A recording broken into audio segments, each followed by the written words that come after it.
Existem várias definições para fortalezas espirituais.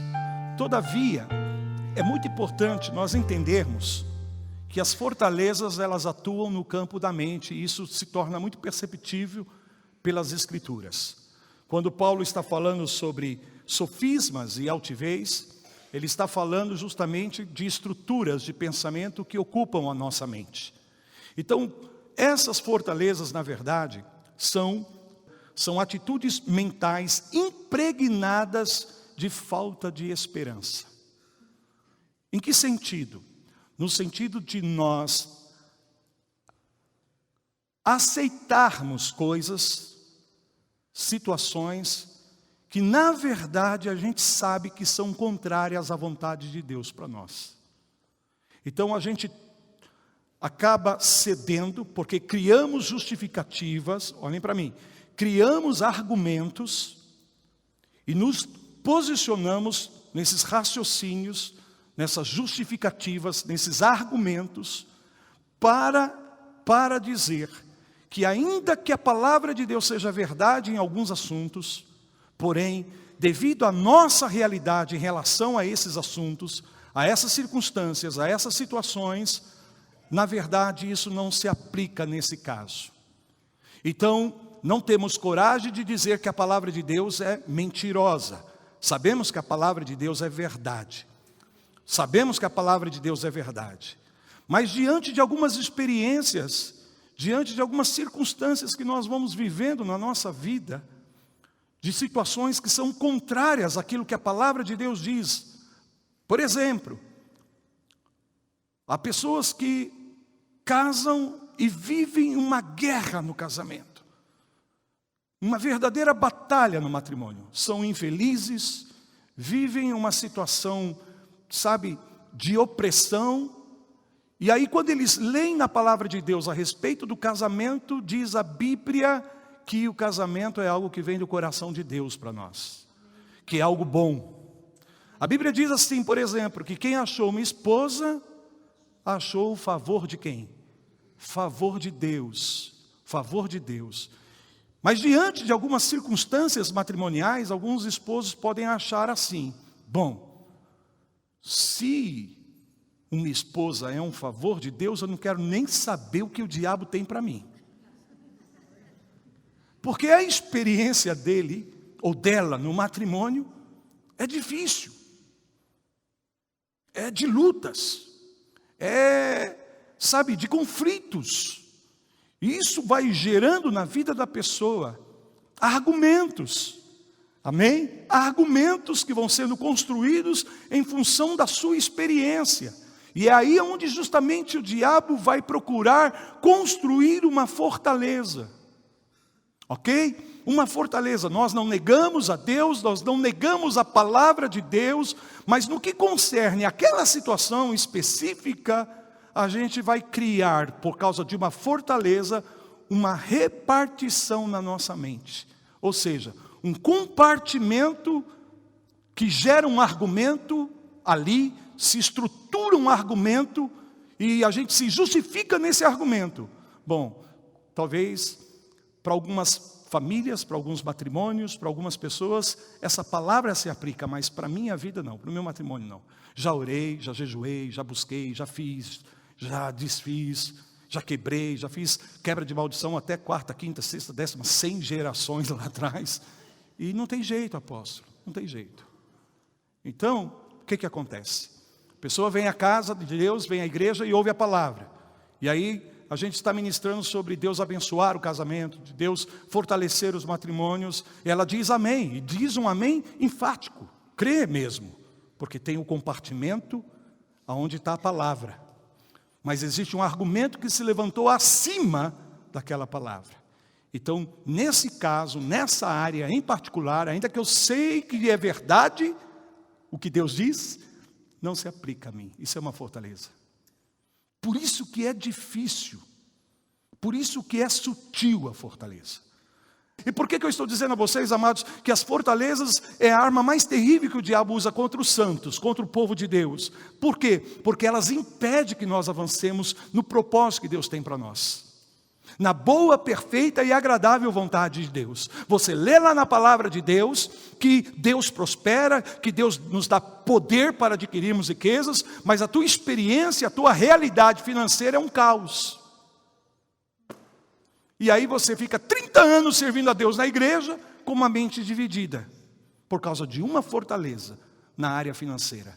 Ainda que a Bíblia diz que Deus prospera, que Deus abençoa, mas você vai criando justificativas, você vai criando argumentos para criar uma divisão na tua mente. Então, por exemplo, fala assim, não, quando a Bíblia fala sobre prosperidade, está falando sobre prosperidade espiritual e não financeira. Argumento. Justificou, porque na minha vida não funciona, amém? Então quer dizer que existe um entendimento diferente, existe uma interpretação diferente.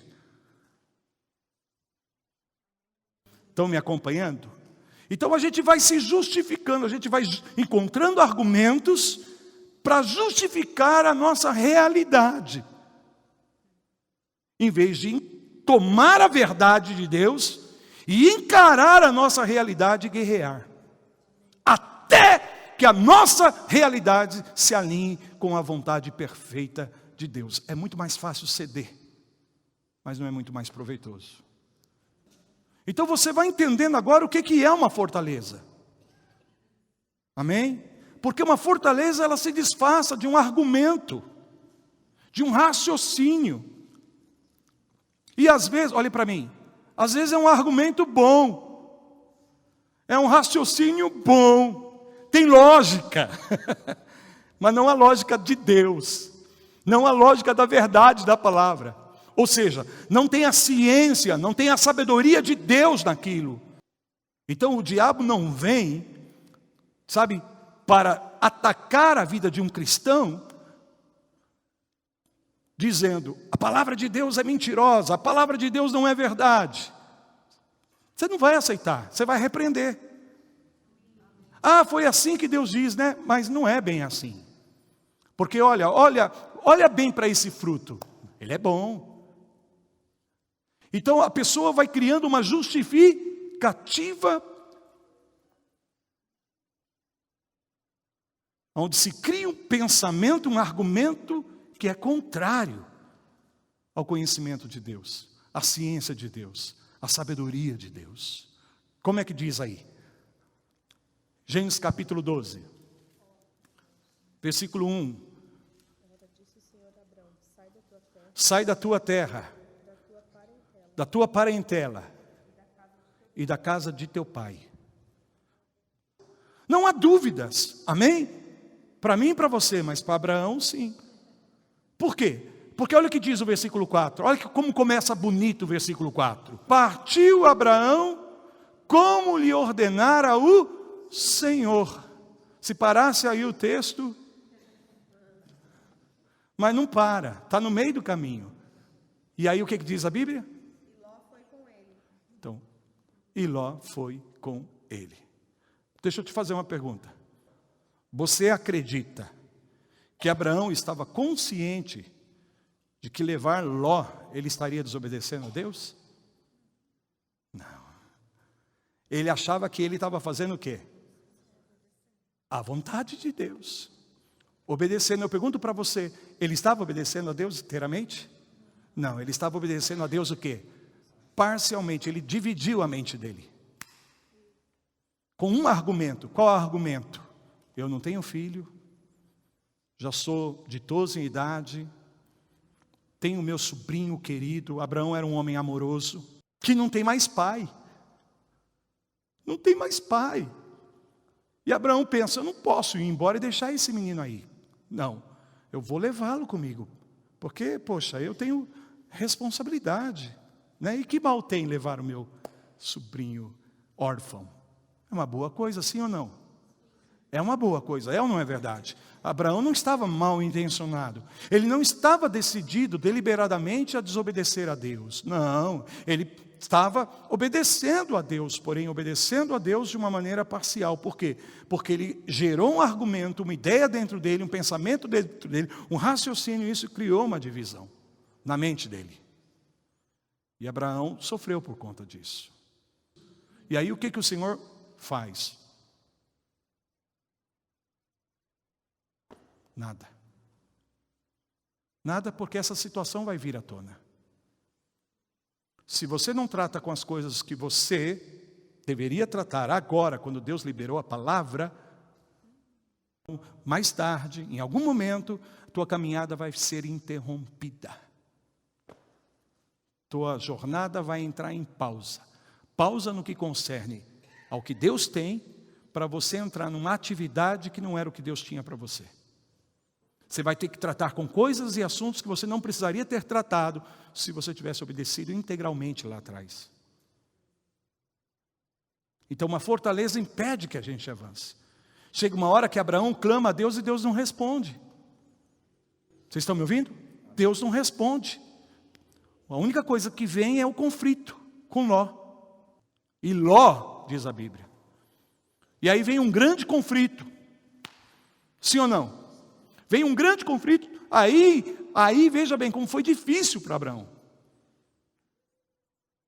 Ele não precisaria ter esse desgaste, ele não precisaria ter esse estresse se ele tivesse obedecido a Deus lá na frente. Lá atrás, perdão. Amém? E aí o que acontece? Ele chega para o seu sobrinho, não dá mais para a gente ficar junto. Vai para a direita, eu vou para a esquerda. Se você for para a esquerda, eu vou para a direita. Ló escolheu o quê? Sodoma e Gomorra, que estavam debaixo do juízo de Deus. É por isso que Deus não queria que Abraão levasse ninguém da família. Por quê? Porque Ló não tinha os olhos, não tinha o foco, não tinha a visão que Abraão tinha. Que Deus tinha para Abraão. Vai para essa terra que eu te mostrarei. Não. Ló não está aí.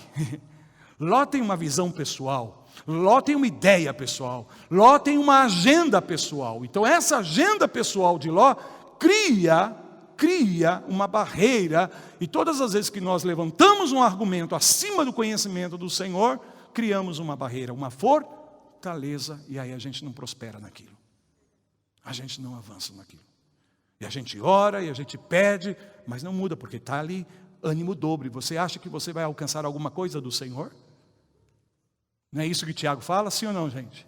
Você pensa que você vai alcançar alguma coisa do Senhor? Não alcança, porque com a mente dividida, você não vai prevalecer.